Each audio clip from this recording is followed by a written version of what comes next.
Mais savez-vous que près de 42 millions d'enfants sont touchés par l'obésité? Un véritable fléau. C'est juste incroyable. Et d'après les études et les recherches, il se pourrait que ce chiffre atteigne les 70 millions d'ici 2025. L'obésité infantile, c'est juste incroyable. Incroyable. Et disons-nous que ici, on parle de la population, les prochains adultes, parce qu'aujourd'hui, ils sont des enfants, mais demain sont les nouveaux adultes. Est-ce que nous réalisons ce qui se passe? Et à quoi est dû ce phénomène, cette croissance inimaginable de l'obésité infantile? Est-ce la faute des enfants? Je ne pense pas parce qu'ils sont enfants. Est-ce nous, les parents?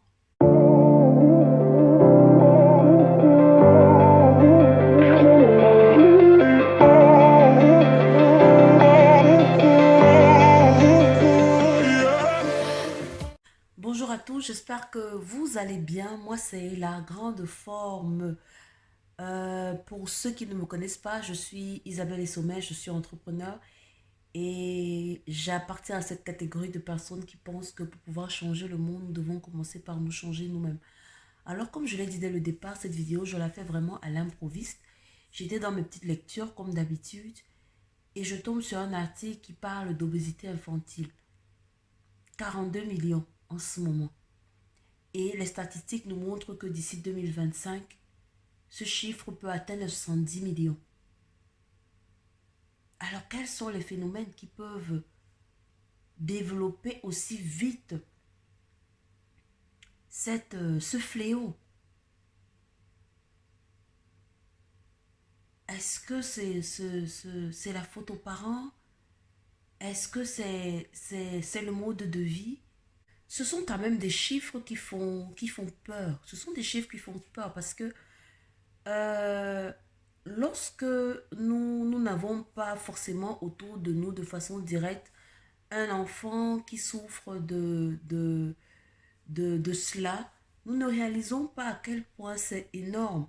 Parce que nous parlons obésité, nous parlons de surpoids, mais généralement nous avons tendance à directement voir les adultes. Pourtant, les chiffres, même au niveau de l'obésité infantile, sont juste incroyables. Maintenant, est-ce que ce ne sont pas les répercussions? Parce que l'enfant hérite un peu de nos habitudes, l'enfant hérite un peu de notre mode de vie, notre régime. Est-ce que ces enfants ne sont pas ici plus ou moins des victimes de, des habitudes que nous pouvons avoir ou quoi que ce soit? Parce que par moment, nous nous disons, ok, c'est un enfant. Lorsque l'enfant a une bonne action, il est parfois récompensé par une friandise, ça peut être un bonbon, un biscuit, un chocolat. Lorsque l'enfant, par moment, a un besoin que nous voulons combler, nous nous disons par moment que oh, ce n'est qu'un enfant, ça n'impacte pas forcément sur le corps ou quoi que ce soit. Mais en fait, nous ne réalisons pas que nous développons certaines addictions de façon indirecte. Parce que l'enfant qui a l'habitude de prendre tout le temps, d'avoir un bonbon, d'avoir un chocolat, d'avoir... lorsque il se sent mal ou alors il est en joie, il a tendance à développer ce mécanisme de récompense. Et il est évident que en prenant de l'âge par la suite, que forcément en fonction des émotions qu'il est en train de ressentir, il essaye de se combler ou alors de, d'avoir un certain réconfort auprès de ces éléments qui sont sucrés. Parfois ce sont des boissons, parfois ça peut être tout ce que nous pouvons avoir comme aliments transformés qui ne sont forcément pas bons pour notre organisme. Alors ici, nous avons également, je pense, ce phénomène de sédentarisation maintenant parce que Avant, les enfants avaient des jeux à l'extérieur, je me souviens. Nous, quand on s'amusait, c'était quoi? C'était jouer à la marelle, jouer à la corde à sauter. Les activités étaient un peu plus des activités externes où il fallait se dépenser physiquement. Mais aujourd'hui, nous avons ce phénomène où c'est plus de l'électronique. La majorité des jeux sont avec des tablettes, des, des, des, nous sommes plus dans un mode de divertissement, je dirais, entre autres électroniques. Ce qui fait que les enfants ne se dépensent plus forcément en dehors de ceux qui ont encore la capacité de faire quelques exercices au niveau de peut-être de l'école. Il y a beaucoup d'activités qui ont tendance à totalement disparaître de nos quotidiens et de notre rythme de vie. Je pense que il y a ce côté sédentaire qui joue un grand rôle. Il y a, c'est vrai que le phénomène génétique peut également jouer un rôle parce que si nous avons dans nos gènes déjà beaucoup d'hormones, ou alors nous avons tendance à avoir des parents qui ont des tendances euh, euh, euh, qui ont tendance à avoir tous ces phénomènes liés à l'obésité, toutes ces maladies plus ou moins cardiovasculaires et tout, nous sommes prédisposés. Et le mode de vie joue également un grand rôle.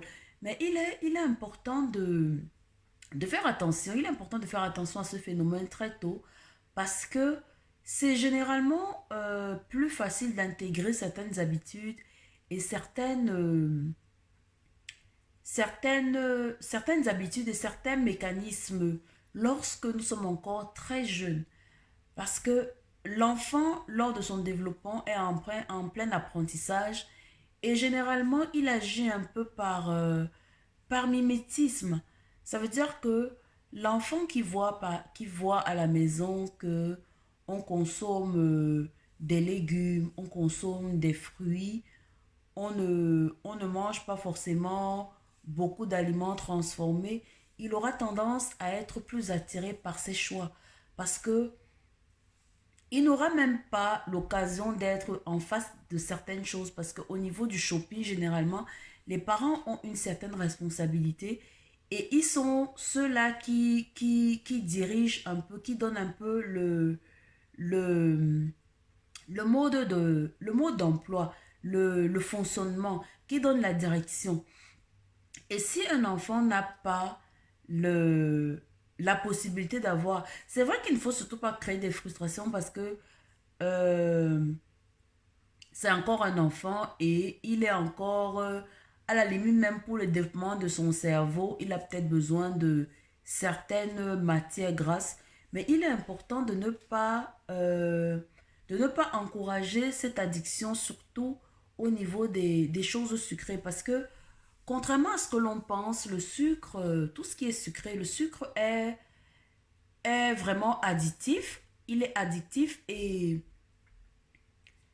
des expériences même prouvent que l'addiction au sucre peut même encore être plus élevée que l'addiction à certaines drogues. On assimile même aujourd'hui l'addiction au sucre à certaines plus fortes que certaines drogues, plus fortes que par exemple la cocaïne ou quoi que ce soit.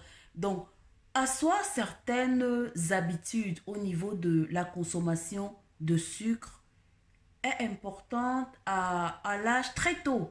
Parce que si un enfant très tôt n'a pas l'habitude de consommer certaines choses sucrées, n'a pas l'habitude de consommer, d'avoir une certaine alimentation, il a de fortes chances que cet enfant grandisse cette, euh, avec une meilleure attitude et d'emblée, il y a une possibilité d'éviter déjà beaucoup de choses. Parce que par moments, nous ne réalisons pas, mais certains gènes, certaines tendances commencent à s'installer souvent très tôt. dès les premières années. Généralement, nous avons tendance, quoi, lorsque l'enfant arrive au monde, il est potelé, on se dit oui, l'enfant est potelé, ça c'est encore normal, il est encore en pleine. Mais entre la première jusqu'à la sixième année, il y a de fortes chances que ces rondeurs commencent à diminuer parce que l'enfant commence à grandir et logiquement, il devrait commencer à s'affiner. Mais si nous avons en face de nous un enfant qui n'est pas en train de s'affiner et qu'au niveau de tout ce que nous avons comme aliments, des activités que nous avons, nous n'essayons pas d'intégrer certaines routines, il y a de fortes chances que l'enfant, par mimétisme, commence à assimiler certaines habitudes qui continuent d'avoir même au niveau de l'adolescence et plus tard. Et là, ça devient plus difficile parce que lorsque les habitudes sont installées, les casser, ça devient encore plus difficile. Pourtant, un enfant qui a grandi avec dans le rythme selon lequel il ne mange pas trop de friture, il ne mange pas trop de trucs sucrés. Il a un peu comme, comment dirais-je, un brainwash, un peu comme un lavage de cerveau tout le temps où on lui explique. Parce que ici, il ne s'agit pas d'interdire X ou Y à l'enfant.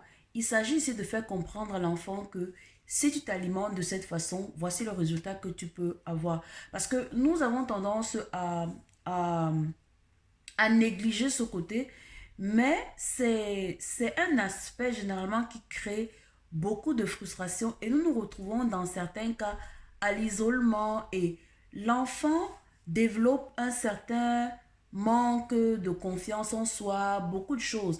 Il est généralement exclu. Il se retrouve par moments, même au niveau scolaire, à avoir des railleries, des moqueries.